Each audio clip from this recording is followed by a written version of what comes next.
Hello world, welcome back to Razor RC. I picked up a new little RC car today.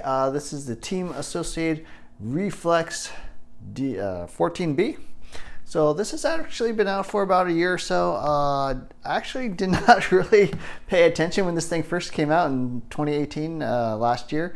But recently I got another 14 scale four-wheel drive buggy and was having fun driving that in the backyard, and kind of got me interested in 14 scale stuff. I figured it's actually kind of the perfect size to run just in my backyard and have my own little racing and stuff like that. So pretty neat overall.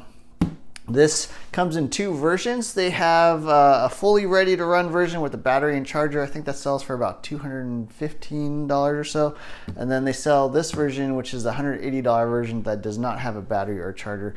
Well, I have plenty of my own batteries and chargers, so I didn't need to get all that extra stuff. So I just picked up the regular version. Quick look at the box. Have not opened it yet. 1/14 scale. You can see stuff about the length, the width. Comes with the XP120 radio, which I do have some experience with. Here on the back, there are multiple versions, the truggy version and the buggy version. Anything here on the side? Not a whole lot. That's what it looks like. Over here on this side, nothing else much there. And then the final side here. A little bit more information. Comes with the high torque servo saver, 4500 kV, brushless motor. Cool thing is it has actually just full electronics, so nothing's like a combined ESC and receiver or anything like that. You can just fully modular electronics. 3 steel differentials, coilover shock absorbers that are threaded adjusters, turnbuckles. Yeah, cool. Oh, even a little aluminum steering rack. Universals. So yeah, the cool thing about this is that it's pretty much a race kit, right? So Team Associated obviously makes race kits that you got to put together yourself, but even for their RTR stuff pretty much is race type vehicles. So we're just gonna pop open the seals here. Obviously I have not taken a look inside.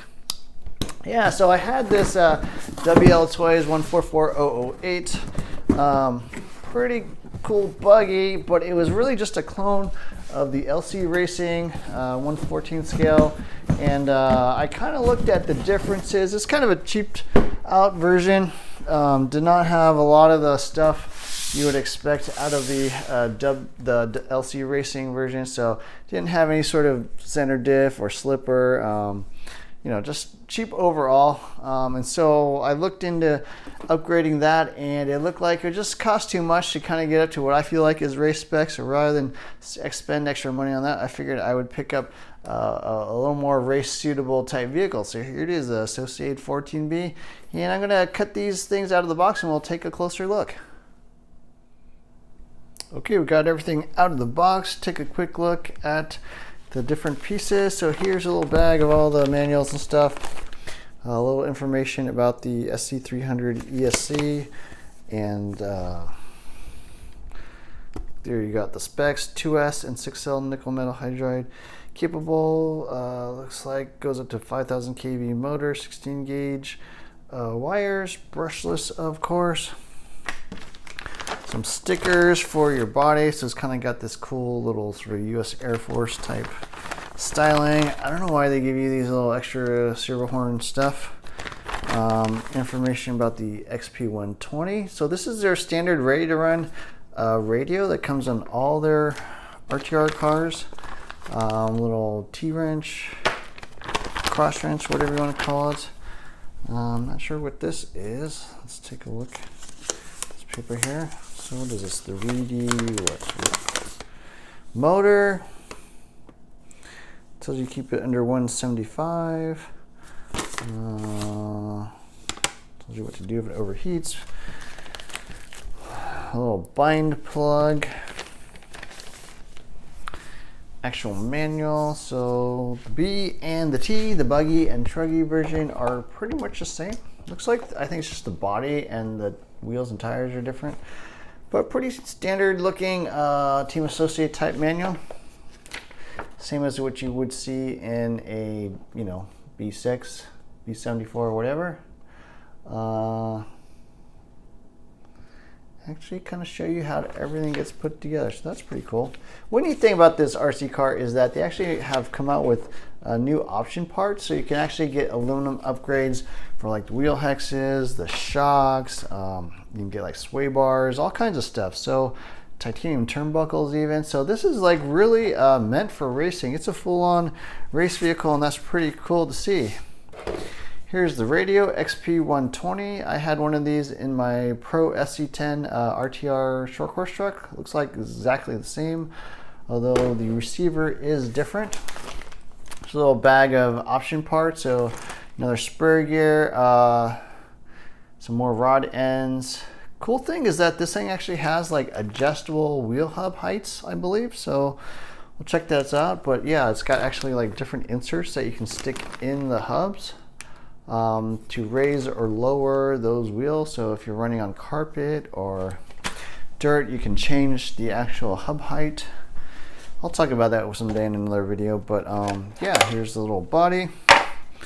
So pretty cool little buggy overall. There's your ESC, digital servo. I'm not sure what the specs are on that. I assume it's plastic geared. It's got a servo saver. It's got the tiny little receiver, but you could put in your own electronics, the XPR4. They actually make a version of this with the gyro if you're interested in that. Tiny little, I think it's a 280 sized motor, brushless.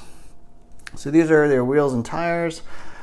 To me, they look like maybe they would be suitable for like carpet. Don't really look like very good dirt tires, but we'll have to see. Aluminum Ackerman bar, pretty cool. Adjustable turnbuckles, steel turnbuckles. Look like a full 2.5 or 3, probably even 3 millimeter turnbuckles. Adjustable shocks, all plastic. They do make different springs and stuff, so definitely a lot of tunability. Universals all the way around. Front and rear, metal dog bones, metal out drives. Different actually mounting positions for your camber links right there, so you can raise and lower your camber links. Adjust the roll of this vehicle, so if you need a little more steering, you go up. If you want it to be a little more reactive, you lower that position. So yeah, I believe it's got an aluminum standard drive shaft. Here's the battery compartment. Couple body clips to remove that and put in different size batteries. Center differential, so three differentials, pretty cool. On the rear end, again, you have adjustable roll here for these different camber link locations. You know, real turnbuckles. They even look like they're all mounted the right way. They all have this little raised portion on the left-hand side. That's the way it's supposed to be. Chassis is plastic. All hex hardware though. Glad to see that. Plastic hinge pin blocks, ABCD. That might be a bit of a weak point. Looks like only one shock mounting position there on the arms, although the tops actually have 3 different positions. So you can tune your shocks a little bit. Front has 2 positions for the shocks, but a nicely braced shock tower, feels pretty nice and stiff. Full on like molded plastic wing here. So yeah, this is pretty much a full on race vehicle with just 1/14 scale, and I think it's gonna feel and drive really nice in the backyard, and you could even take it out to the track if you want. Springs feel a little over damped, honestly. A little slow to return. Maybe just needs a little more preload on the shocks there, not totally sure. But yeah, pretty nice kit overall. So I'm excited about running this and seeing how it performs. So yeah, anyways, that's it. My initial thoughts on the Reflex 14B. Please like, share, subscribe, hit the notifications button. I'm gonna run this car and see how it drives, and look for more videos soon on it. Thanks for watching. Take care.